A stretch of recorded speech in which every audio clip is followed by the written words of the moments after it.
there's something to be said for living in a place like LA.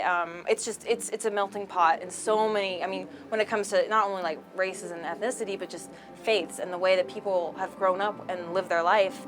And it was eye-opening how extreme I think everybody was in their opinions. There wasn't really a lot of middle of the road.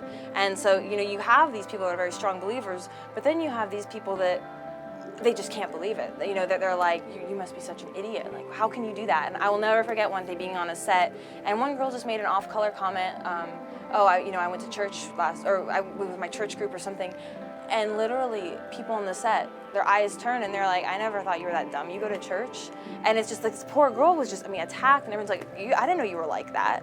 And bless her heart, because that must have been, you're so strong in what you believe, but we're humans, like you said, and it's, when you feel like under attack and it's out of the blue and you're not prepared, it can be really scary. And I think that extreme opinion is what was very hard about LA. And being a young woman, there are not a lot of roles that are really different and strong women roles unless you're Meryl Streep and you're getting these amazing parts. But most of the time it's, the girl is kind of there as like the object that the guy is trying to get the whole time.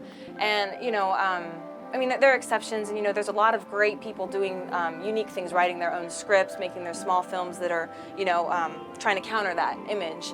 But I think for me personally, it wasn't really something I saw myself committing my heart and my life to.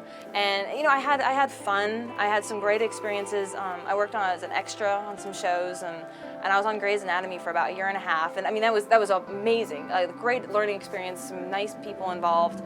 But something was missing, and I didn't know what that something was until a couple years ago at Christmas. I was singing with my church on our Christmas concert, and from that I had some opportunities to sing some backup vocals. And I said, really? I love singing, but I've never really taken it seriously. And then after that, I was encouraged just to pray and think about, God's obviously, He's given you a love for music, and He's given you, a semblance of a talent. And, what's wrong with kind of running with that? And I just was like, well, it sounds crazy. I've never even thought about that before. And prayed about it. Literally, probably took about 2 months to make that decision. And then as soon as I did, doors just started opening. Nothing else. Nothing I could have planned could have given me the opportunities that I've had in just, a little over a year with doing the new album and going out and meeting people and just talking to people, seeing what role God's playing in their life and where they feel like they're missing out, where they're missing that connection. And it's a kind of satisfaction in doing something that is actually making a difference. And I've just, my own relationship with God has gotten so much closer since I've done this, because I'm learning I have to give up more to Him. And I'm kind of, when stuff happens, I'll spend a day crying about it because I'm a girl and that's what we do. But then afterward I can look at it and say, why did this happen? What did God want me to learn out of it? And take that and run with it. And, it's going to happen again. I'm not like, well, I was sad about that once, I'll never be sad. No, that's not realistic.